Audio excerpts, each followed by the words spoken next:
There's this one driving skill that's so easy to overlook, it's practically invisible. But it might just be the single most important thing that keeps you out of a serious crash. So today, we're going to break down exactly how you can master the sidescape route. I mean, we've all been there, right? You're just driving along, everything's fine, and then bam, a sea of red brake lights, or something darts out into the road. That feeling where your heart just leaps into your throat? Well, we're going to talk about how to take that split second of pure fear and turn it into a calm, practiced move that keeps you safe. Yeah, that sudden jolt of panic, it's a universal thing for drivers. It's that awful feeling when a collision feels like it's about to happen. But what if that moment could feel totally different? What if you already had a plan locked and loaded before the danger ever showed up? This all comes down to a really fundamental mental shift. It's about going from being a reactive driver to a proactive one. Someone who's always thinking one, maybe even two steps ahead. So let's just look at the difference here, because it's huge. A reactive driver, they're basically a passenger in their own car, right? They get surprised, they panic, and their movements are all jerky and unpredictable. But a proactive driver, they're in command. They're constantly scanning, they're anticipating what might happen, and they're creating options for themselves. That's where we want to be. This whole skill has a name. It's called anticipatory awareness. And I want to be super clear about something. This is not about making you an anxious driver. It's the opposite. It's just about doing the mental homework ahead of time. You're just quietly asking yourself, okay, if that car slams on its brakes, where am I going to go? Seriously, just asking that question means half the work is already done. Okay, so how do we actually build this skill? Let's get into the nitty-gritty, the practical toolkit you need to develop this 360-degree awareness. We want to make spotting those escape routes totally second nature. So, in that split second when things go wrong, your brain needs to run this super fast checklist. It's to figure out if that open space you see is actually a safe escape route.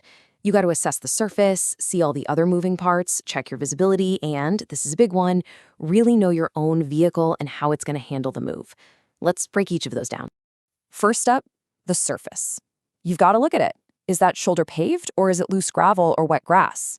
The difference in grip is absolutely massive. A move that's a piece of cake on asphalt can turn into a total disaster on loose gravel. You'd need way gentler steering just to stay in control. Okay, your mirrors. I want you to start thinking of them as your personal 360-degree radar system. They're not just for glancing at what's behind you. No, they are constantly feeding you information about all your potential escape routes. You're using them to build this constantly updating mental map of the whole space around your car. All right, now let's talk about how where you're driving completely changes the game.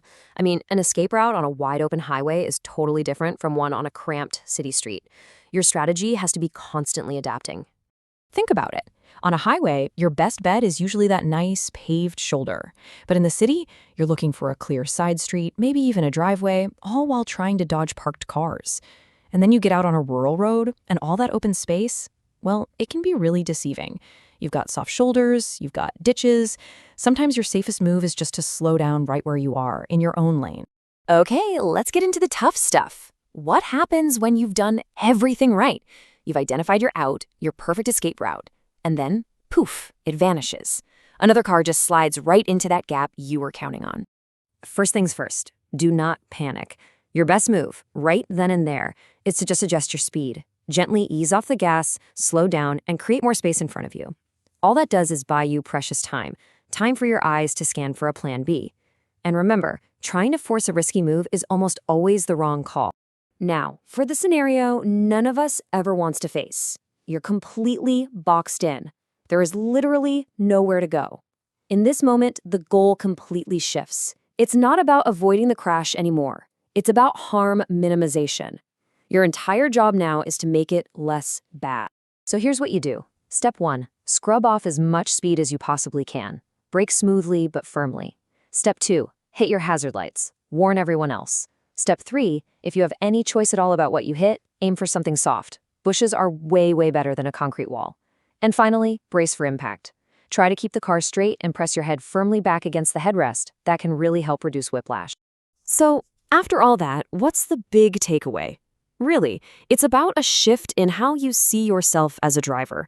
It's about moving toward a feeling of empowerment, of calm control.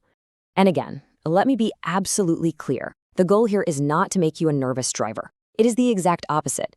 This knowledge, it builds a kind of mental muscle for calm, confident control. It's empowering because you know you're prepared for what could happen. And this really sums up the whole idea. It's about going from being just a passive person operating a machine to being an empowered, prepared driver who's in control of their own safety. See the difference? You're not just reacting to what the road throws at you, you're actively managing your space on it. So I'll leave you with this one thought. The very next time you get behind the wheel, just consciously ask yourself that simple question. Maybe at a tricky intersection or a busy on-ramp, just think, where's my out? And just see how much it changes your entire awareness of the road around you. Please like, subscribe, and get notified.